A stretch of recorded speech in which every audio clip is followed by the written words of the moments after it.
saved 8 million jobs. Well, how do you know? How do you know when a job is saved?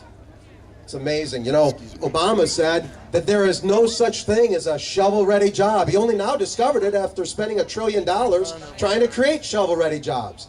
It's no wonder Harry Reid said that they find themselves in a hole. Well, ladies and gentlemen, when you find yourselves in a hole, what's the first rule? Stop digging!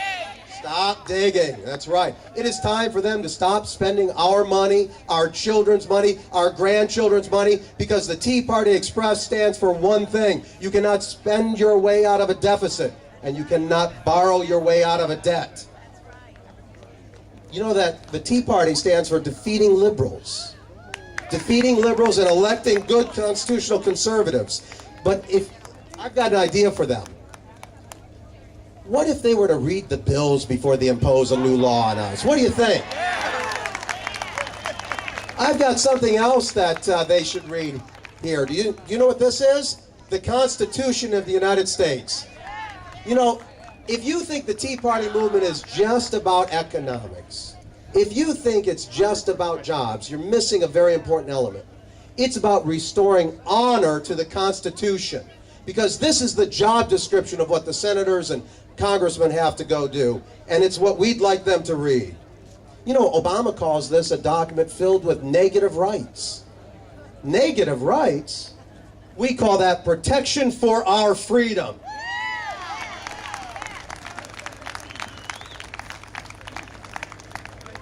Well, they ignored us during the town hall meetings where we tried to tell them not to pass Obamacare. Right? And now the latest poll says that 58% of Americans want it repealed in whole or in part. I hope they hear us now. But you wouldn't be deterred. So we went on and they called you fake. They said you were AstroTurf and not real. AstroTurf. Well, I think they're just projecting how they gather up crowds. Did any union boss tell you to be here today? Did some official pay you to be here today? No, I think that this is real and we're here for good and we're going to stay. So then they pulled out the last trump card that the liberal left has to play.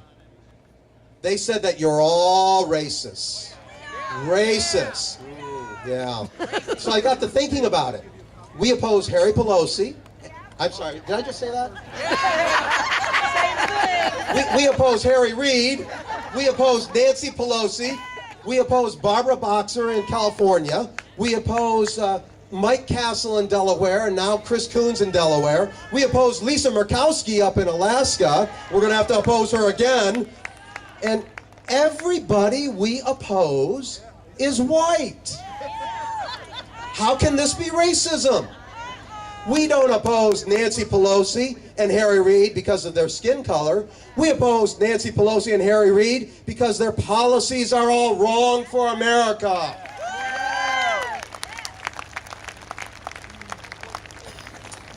We've been able to do this with your help. We're a political action committee, which means that we raise money and we endorse candidates and we spend money to support those candidates. And we're not allowed to take any corporate money. So we don't have any corporate dollars and unions just don't give us any money. So all of the money we've raised has come from individuals.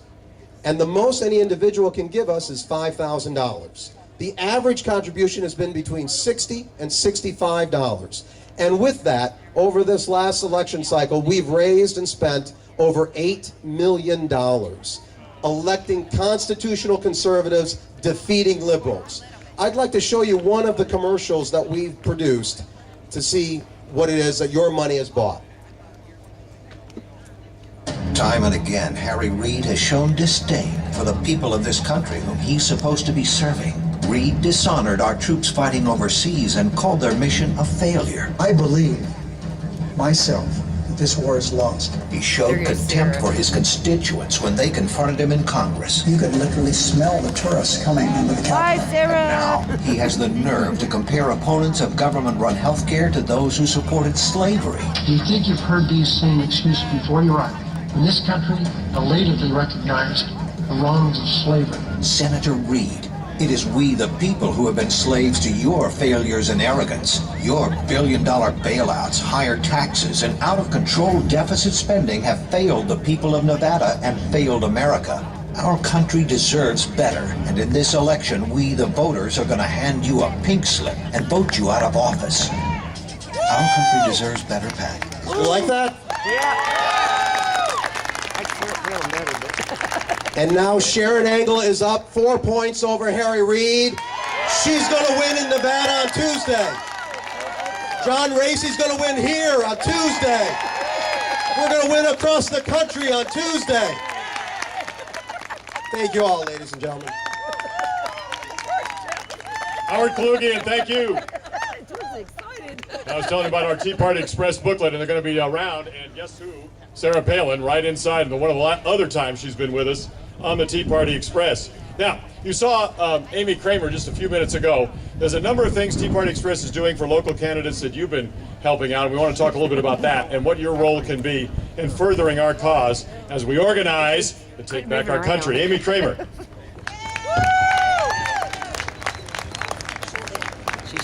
Thank you again, Roger. Wasn't Howard great?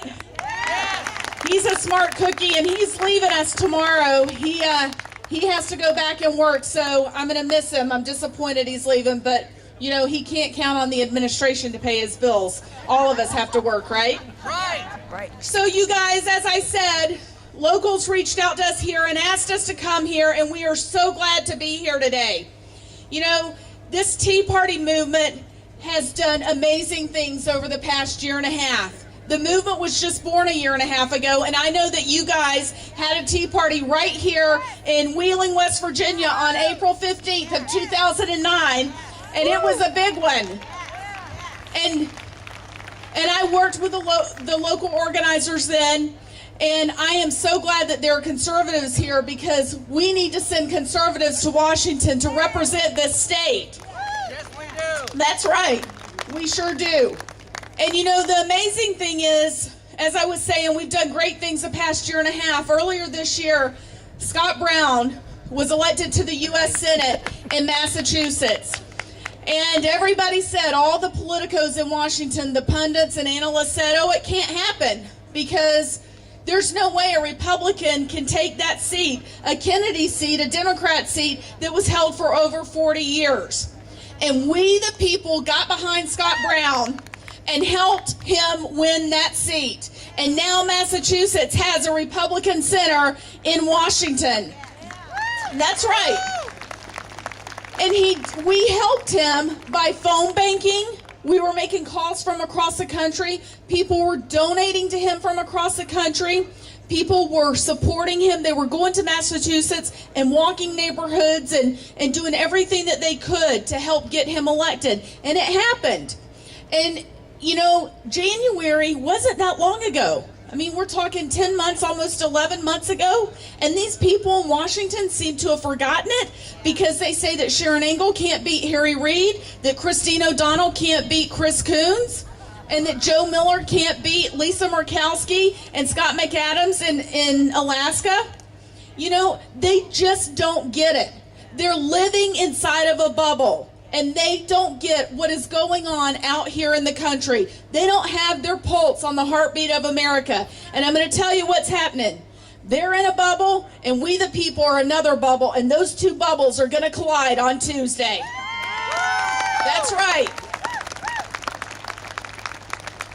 You know, we have worked tirelessly the past year and a half. Do you guys remember in March when they were trying to pass the health care legislation, and we put out a call for people to come to the U.S. Capitol, and within 3 days we had 50,000 people on the lawn of the U.S. Capitol for a Kill the Bill rally. We stood out on that lawn and